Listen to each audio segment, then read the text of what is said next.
2025 թվականին Հայաստանի արտաքին քաղաքականությունն աչքի ընկավ ակտիվությամբ ու նախաձեռնողականությամբ։ Մի շարք գործընկեր երկրների հետ հարաբերությունները բարձրացվել են ռազմավարական մակարդակի, ընդլայնվել են շփումները միջազգային կառույցների հետ։ Խորանում է գործակցությունը եվրոպական մայրցամաքի, Միացյալ Նահանգների, ասիական եւ մերձավոր արևելյան տարածաշրջանների հետ։ Բավական դրական զարգացումներ կան հարևանների, Ադրբեջանի եւ Թուրքիայի հետ հարաբերությունների կարգավորման գործընթացում, ինչը նոր հնարավորություններ է բացում Հայաստանի համար ինչպես տարածաշրջանային, այնպես էլ միջազգային մակարդակներում։ Այսօր օրակարգում Հայաստանի դիվերսիֆիկացվող արտաքին քաղաքականությունն է։ 2025 թվականը բավական արդյունավետ էր դիվանագիտական հարաբերությունների խորացման եւ ընդլայնման տեսանկյունից։ Մեծ թվով փոխայցեր, երկկողմ եւ բազմակողմ համաձայնություններ, քաղաքական խորհրդակցություններ։ Արտաքին քաղաքական ինչ հաջողություններ է արձանագրել Երևանը վերջին 1 տարում։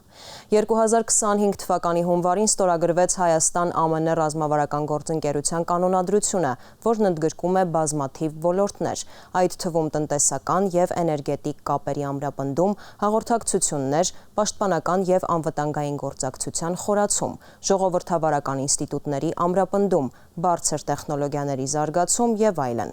Ռազմավարական գործընկերության մասին փաստաթղթեր են ստորագրվել Գերմանիայի, Չինաստանի, Մեծ Բրիտանիայի, Նիդերլանդների, Լյուքսեմբուրգի, Ղազախստանի հետ։ 2025-ի դեկտեմբերին ընդունվեց Հայաստան-ԵՄ գործընկերության ռազմավարական օրակարգը, որը սահմանեց երկկողմ հարաբերությունների զարգացման նոր, առավել հավակնոտ առաջնահերթություններ։ 2 տարով երկարաձգվեց Հայաստանում ԵՄ դիտորդական առաքելության ժամկետը, ազգային ժողովն ընդունեց Եվրամիությանը Հայաստանի անդամակցության գործընթացի մեկնարկի մասին օրինագիծը, Եվրամիությունը պաշտոնապես Հայաստանին փոխանցեց վիզաների ազատականացման գործողությունների ծրագիրը։ Պայմանավորվածություն է ձեռք բերվել եվրոպական խաղաղության գործիքի շրջանակում Հայաստանին աջակցության երկրորդ փաթեթի վերաբերյալ։ Ամռանը Հայաստանը դիվանագիտական հարաբերություններ հաստատեց Պակիստանի հետ, միակ երկրի, որը չէր ճանաչում Հայաստանը։ Օգոստոսին Դոնալդ Թրամփի վկայությամբ Հայաստանի եւ Ադրբեջանի ղեկավարները ստորագրեցին խաղաղության հռչակագիրը, պայմանավորվելով այդ թվում կյանքի կոչել Թրամփի ուղի նախագիծը։ Երևանը եւ Վաշինգտոնը կնքեցին նաեւ փոխըմբռնման երկկողմ հուշագրեր։ Սպիտակ տանը նախաստորագրվեց Հայաստանի եւ Ադրբեջանի միջև խաղաղության եւ միջպետական հարաբերությունների հաստատման մասին համաձայնագիրը։ Աննախադեպ տեղաշարժեր կան հաղորդակցությունների ապաշրջափակման համատեքստում։ Ադրբեջանը չեղարկել է իր տարածքով Հայաստան-Բեռների տարանցումը։ Երկաթուղով Հայաստան են հասել ցորենի եւ նավթամթերքի խմբաքանակներ։ Մեծ թափ է ստացել Հայաստան-Թուրքիա երկխոսությունը։ Պաշտոնական Անկարան հայտարարել է կարգավորման գործընթացի շրջանակում հունվարին խորհրդանշական քայլեր ձեռնարկելու որոշման մասին։ Ինչ կարող ենք ակնկալել այս զարգացումների արդյունքում, ինչպես դրանք կազդեն Հայաստանի հարևանների, գործընկերների հետ հարաբերությունների վրա եւ ինչ քայլեր են անհրաժեշտ ձեռքբերված նվաճումներն ամրագրելու եւ զարգացնելու համար։ Այս եւ այլ հարցերի կանդրադառնանք կանայք եւ գլոբալ անվտանգային ճարտարապետությունը մտակենտրոնի ավագ փորձագետ Էլեն Հոխիկյանի հետ։ Տիկին Հոխիկյան, բարև ձեզ, շնորհակալ եմ մեր հրավերն ընդունելու համար։ Ձեզ շնորհակալություն։ Տիկին Հոխիկյան, Հայաստանը հայտարարել է հավասարակշռման եւ հավասարակշռող արտաքին քաղաքականության մասին, դրա բաղկացուցիչ մաս է հարաբերությունների դիվերսիֆիկացիան։ Ձեր գնահատմամբ Հայաստանին որքան արդյունավետորեն է հաջողվում իրականացնել կյանքի կոչել այս քաղաքականությունը։ Կարծում եմ, որ հաջողվում է, եկեք արդեն նայենք փաստարկված։ Ես թերևս մեր նորանկախ պատմության ամբողջ շրջանում չեմ հիշում երբևէ, որ Հայաստանը այսքան ակտիվ կերպով բոլոր ուղղություններով առհասարակ դիվանագիտություն իրականացնի, բոլոր ուղղություններով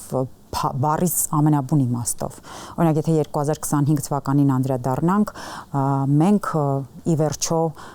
դիվանագիտական հարաբերություններ հաստատեցինք վերջին երկրի հետ, որը մեզ չէր ճանաչում իբրև պետություն, խոսքս Պակիստանի մասին է, դրանից առաջ հիշում ենք նաև Սաուդյան Արաբիայի տարբերակը։ Մենք ակտիվ բանակցում ենք մերձավոր արևելյան երկրների հետ, ոչ միայն առևտրաշրջանառության, այլ քաղաքական տարբեր այսպես օրակարգերի շուրջ, կենտրոնական Ասիայի ամենակարևոր երկրի հետ, Ղազախստանի հետ ռազմական մակարդակի բարձրացրեցինք մեր հարաբերությունները։ Ամենակարևորը նշեմ, որ այս ամենի հետ մեկտեղ Հայաստանը չի հակադրում իրար այս տարատեսակ երկրների հետ իր ունեցած հարաբերությունները։ Կրկին օրինակներին անդրադառնանք, մենք ռազմավարական մակարդակի ենք բարձրացրել մեր հարաբերությունները Միացյալ Նահանգների հետ, Խարտիա ստորագրեցինք, հիշում եք, դրան հաջորդեցին արդեն օգոստոսի 8-ին ստորագրված փաստաթղթերը, որոնցից հայտնի TRIP-ի այսպես փաստաթուղթն է, ՏՏ ոլորտին առնչվող բարձր տեխնոլոգիաների, կիսահաղորդիչների եւ արհեստական բանականության մասով փաստաթուղթն է, Firebird-ի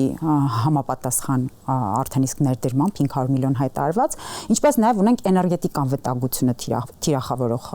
հուշագիր։ Բացի դրանից մենք ունենք ստորագրված փաստաթուղթ Չինաստանի հետ, համապատասխանաբար ռազմավարական մակարդակի բարձրացնելով մեր հարաբերությունները Չինաստանի հետ։ Այնտեղ նույնպես տարբեր ուղղություններ են թիրախավորվում, ունենք եւ քաղաքական մասը, եւ տնտեսական մասը, եւ էներգետիկ մասը, մշակութային եւ այլն եւ այլն։ Նույն տրամաբանությամբ կարող ենք դիտարկել հենց նույն Ղազախստանի հետ մեր հարաբերությունները ռազմավարական մակարդակի բարձրացնելու հանգամանքը, ինչպես նաև Եվրամիության հետ հենց իբրև վերպետական կառույցի Եվրամիության հետ ստորագրված ռազմավարական օրակարգը եւ նաև Եվրամիության առաջին երկիրը, որի հետ ստորագրեցինք ռազմավարական համագործակցության փաստաթուղթ, Գերմանիան էր։ Ֆրանսիայի հետ կարծես թե դեռ չունենք փաստաթուղթ, թեպետ փաստացի, որ դիտարկում ենք մեր հարաբերությունները, կարող ենք վստահաբար նշել, որ ռազմավարականին մոտ են իրենց բովանդակությամբ, բայց նշում են, որ փաստաթուղթը մշակման փուլում է, այնպես որ եթե ոչ այս տարի, ապա մյուս տարի կարծես թե սպասվում է նաև այս ուղղությամբ։ Տարին աչքի ընկավ, դուք էլ նշեցիք, ռազմավարական գործընկերությունների հաստատմամբ, որոնք պետք է լինեն Հայաստանի հաջորդ քայլերը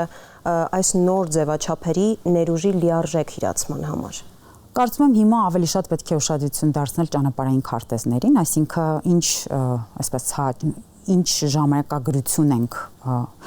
ֆիքսում այս պայմանագրերի իրականացման դիտանկյունից, անհրաժեշտ է յուրաքանչյուր հռչակագիր, այսպես վերածել կոնկրետ ոլորտային փաստաթղթերի, որոշ դեպքերում նույնիսկ ունենք ոլորտային ստորագրված փաստաթղթեր, օրինակ Ղազախստանի դեպքում, ունենք նաև Չինաստանի դեպքում, ինչպես նաև Միացյալ Նահանգների հուշագրերը, որոնք որ նշեցի, պարզապես արդեն թերևս անհրաժեշտ կլինի հստակեցնել այն ժամանակագրությունը, որի ընթացքում պիտի արդեն անդրադարձ արվի կոնկրետ կիրարկման փուլին անցում իրականացվի, ինստիտուցիոնալ դիմակայության, այսպես դիմակայության անդրադառնանք, նաև պետք է մենք արագացնենք սեփական օրենսդրության եւ ստանդարտների մոտարկումը արևմտյան եվրոպական ստանդարտներին, ինչը նաև SEPA-ով էր ենթադրվում, նաև ենթադրվում է համապատասխանաբար ներկայիս ռազմավարական օրակարգի ստորագրմամբ, սա նաև մեծ մրցունակության դիտանկյունից բավականին լավ դիրքերի կբերի, ինչպես նաև պետք է նշել, որ այստեղ թերևս կադրային պատրաստվածության հարց է առաջանալու, այսինքն մեր կադրային կարողությունները, մարդկային կարողությունները պիտի փորձենք բարձրացնել համապատասխան մակարդակի, որպեսզի կարողանանք այն բոլոր ստորագրված փաստաթղթերը, որոնց որ անդրադարձ արեցինք, սպասարկել համարժեք կերպով։ Խոսեցինք Հայաստան-ԱՄՆ հարաբերություններից ռազմավարական եւ 2025 թվականը իրապես ակտիվ էր հենց արևմտյան գործընկերների հետ երկխոսության առումով։ Ինչպես է գնահատում հենց Միացյալ Նահանգների հետ ռազմավարական այս գործընկերության ընթացքը եւ Վաշինգտոնի ներգրավվածությունը մեր տարածաշրջանում։ Թերևս նշենք, որ ռազմավարական առհասարակ հարաբերությունների հաստատման առումով եւ առհասարակ տնտեսական քաղաքական ակտիվության իմաստով տարբեր ուղղություններով, որոնք նախկինում այնքան էլ հավանական չէին թվում, օրինակ ամենակարևոր քայլը, որ արվեց, որ թույլ տվեց նաև մնացած ուղղություններով այս ակտիվությունը ֆիքսել, հենց Միացյալ Նահանգների հետ օգոստոսի 8-ին ստորագրված փաստաթղթերն էին, մասնավորապես խոսքը TRIP-ի մասին է, որը որ առհասարակ սահմանային կարողությունների բարձրացման դիտանկյունից կարևոր էլեմենտ է ու առհասարակ եթե տարածաշրջանի ճանապարհների ապա բլոկավորման դիտանկյունից նայենք, շատ կարևոր նաև տնտեսական եւ անվտանգային կոմպոնենտ պարունակող պրոյեկտ է, ինչպես նաև շատ կարևոր է ներդրումը, որը որ հայտարարվեց ավելի վաղ Firebird-ի ներդրման մասին է արհեստական բանականության դիտանկյունից, կիսահաղորդիչների դիտանկյունից, ինչու է կարևոր, որովհետև տարածաշրջանում մենք միակ երկիրն ենք, որի հետ Միացյալ Նահանգները այս ուղղությամբ համագործակցություն ունի եւ վերջերս անդրադարձանելով դեսպանի հարցազրույցին նշվեց, որ մենք արդեն նույնիսկ ունենք թույլտվությունը լիցենզիաների տեսքով, որպեսզի համապատասխան գործողությունները իրականացվեն, այսինքն որպեսզի Միացյալ Նահանգները սկսի համագործակցել հենց այս մակարդակում Հայաստանի հետ, շատ կարևոր է նաև էներգետիկ հատվածը, հուշագիրը, որը որ այսպես դիվերսիֆիկացիայի դիտանկյունից կոնկրետ քայլերից մեկը, որ ինչու արձանագրեմ, մինչև այսօր, եթե ատոմականին անդրադարձանենք, մենք ունեցել ենք ատոմական կառուցված սովետական ժամանակներում իհարկե ռուսական կողմից, որը այսօր էլ կառավարվում է այսպես ռուսական կողմից, ինչպես նաև վառելիքն ենք ստանում Ռուսաստանից։ Հիմա եթե դիվերսիֆիկացիայի մասին ենք խոսում, էներգետիկ ոլորտի, որը բավականին լուրջ կախվածություն ունի առասարակ ռուսական կողմից, կարծում եմ, որ Միացյալ Նահանգների հետ ատոմականի մոդուլյար տարբերակով, այսպես քննարկումները բավականին այսպես կարևոր քայլ են այս ուղղությամբ, չեմ կարող չկարևորել նաև Եվրամիության հետ ձեռք բերված այն պայմանավորվածությունները, որտեղ Եվրամիությունը կարծես թե օգնություն է տրամադրելու մեզ, որպեսզի մոտարկենք մեր համակարգերը նույն Վրաստանի հետ, հետագայում նաև Թուրքիայի հետ, որպեսզի էներգիայի սպառողից մենք վերածվենք նաև էներգիա արտահանողի, ինչ որտեղ շատերը գիտեն, որ մենք ավելցուկ ունենք հատկապես արևային էներգետիկայի այսպես ոլորտում, հատվածում, այս դեպքում այդ ավելցուկը ոչ թե խնդիր կլինի, այլ իսկապես նոր հնարավորություն կընձեռի Հայաստանին էներգետիկ առումով ավելի անկախ եւ թերևս ավելի ինքնաբավ այսպես դիրքում հայտնվելու տարածաշրջանում։ Անդրադառնալով Եվրամիությանը, ռազմավարական օրակարգը ընդունվեց, դեկտեմբերի սկզբին դա տեսանք, ինչ հնարավորություններ են բացի ձեր նշածներից արդեն, ինչ հնարավորություններ են բացվում այս ուղղությամբ, վիզաների ազատականացումն է օրակարգում, եվրաինտեգրումը եւ այլն։ Քանի որ վիզաների ազատականացումից սկսեցիք, թերևս հենց այստեղից սկսեմ, վիզաների ազատականացումը ոչ միայն տեղաշարժի մասին է, եթե ընդհանուր տեղաշարժի ազատության մասին է, այլ նաև կարող ենք դիտարկել այսպես հստակ մեսիջ համաշխարհային հանրության, հատկապես տնտեսական իմաստով ներդրողներին, որ Հայաստանի Հանրապետությունը շատ ավելի կանխատեսելի, վստահելի պարտնյոր է Եվրամիության համար։ Այսինքն սա կարելի է դիտարկել նաև ոչ միայն իբրև այսպես վիզաների ազատականացման տեղաշարժի ազատության համատեքստում, այլ նաև տնտեսական իմաստով իբրև ձեռքբերում։ Անվտանգային կոմպոնենտ կա նաև մեր ստորագրած փաստաթղթում ռազմավարական օրակարգում, որը նախկինում, եթե չեմ սխալվում, Եվրամիությունը մեր նման պետությունների հետ համանման այսպես պայմանագրեր կնքելիս չի ունեցել, որը որ կրկին խոսքը իհարկե ռազմական անմիջական օգնության մասին չէ, բայց նշվում է հստակ օգնություն, որը տրամադրվելու է մեր բանակի վերափոխման համար, բարելավման համար, ինչպես նաև տնտեսական կոմպոնենտը անշուշտ, եթե մենք մոտարկում ենք մեր ստանդարտները արևմտյան ստանդարտների հետ, որը մեզ հետագայում նաև հնարավորություն կընձեռի համագործակցելու տնտեսական մակարդակում Եվրամիության եւ Եվրամիության մի շարք երկրների հետ, դա էլ նոր հնարավորություններ է բացում արդեն մեր արտադրողների համար։ Արևմուտքի հետ այս հարաբերությունների, Հայաստանի հարաբերությունների խորացումը կարծես անհանգստացնում է Ռուսաստանին, թեև Հայաստանը հայտարարել էր, որ դիվերսիֆիկացնում է իր հարաբերությունները ոչ ի հաշիվ արդեն գոյություն ունեցող գործընկերությունների։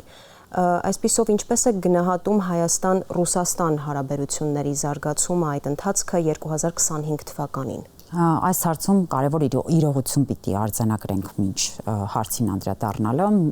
Տասնամյակներ շարունակ մեր նախկին իշխանությունները Ռուսաստանի հետ իրենց քաղաքականությունը կառուցելիս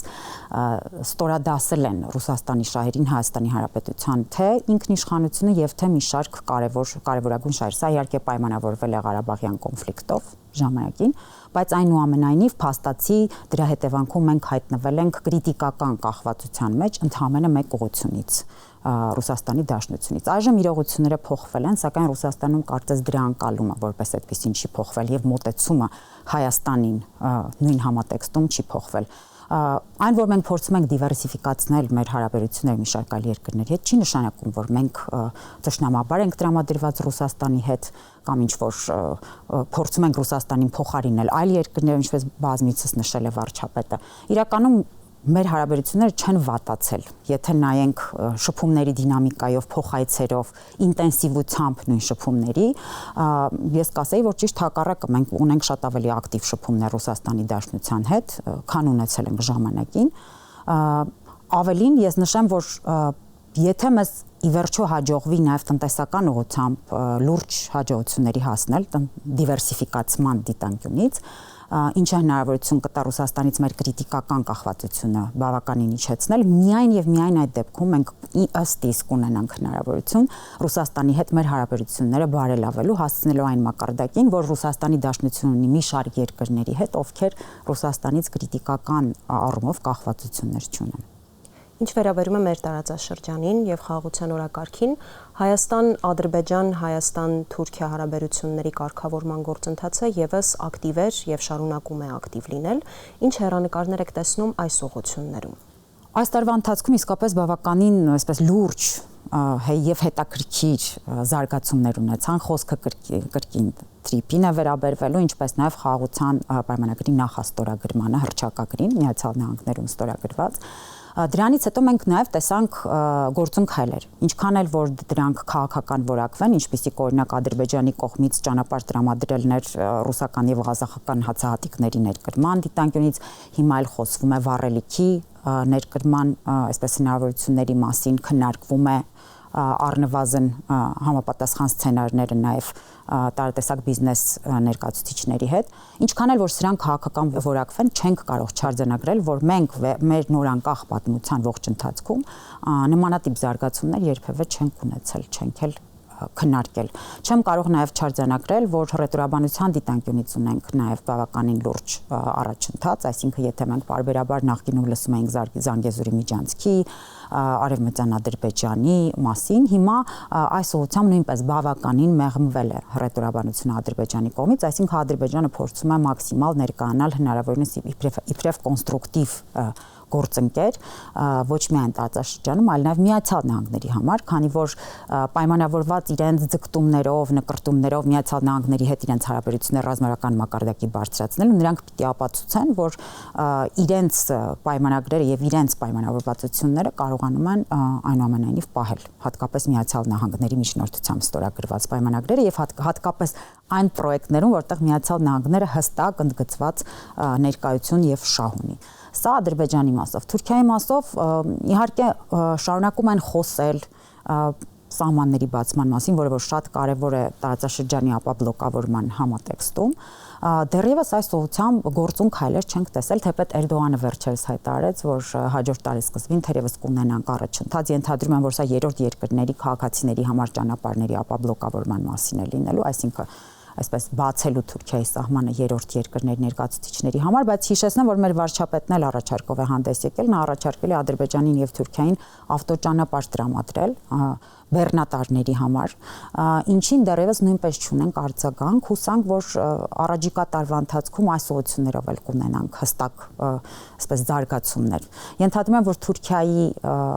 դիրքորոշումը ավելի շատ պայմանավորված է նաև Ադրբեջանի արչև ունեցած իր այսպես պարտավորություններով, ռազմական դաշնակցական, քանի որ նրանք բարբերաբար նշել են, որ սահմանները կբացվեն միայն այն դեպքում, երբ որ արդեն Ղարաբաղյան կոնֆլիկտը եւ Հայաստանի հետ առասարակ այսպես կոնֆլիկտային տրամաբանությունը լուծված լինի, այնպես որ սպասենք։ Տիկին Հոխիկյան, շնորհակալ եմ այս ամփոփ զրույցի համար։ Ձեզ շնորհակալություն։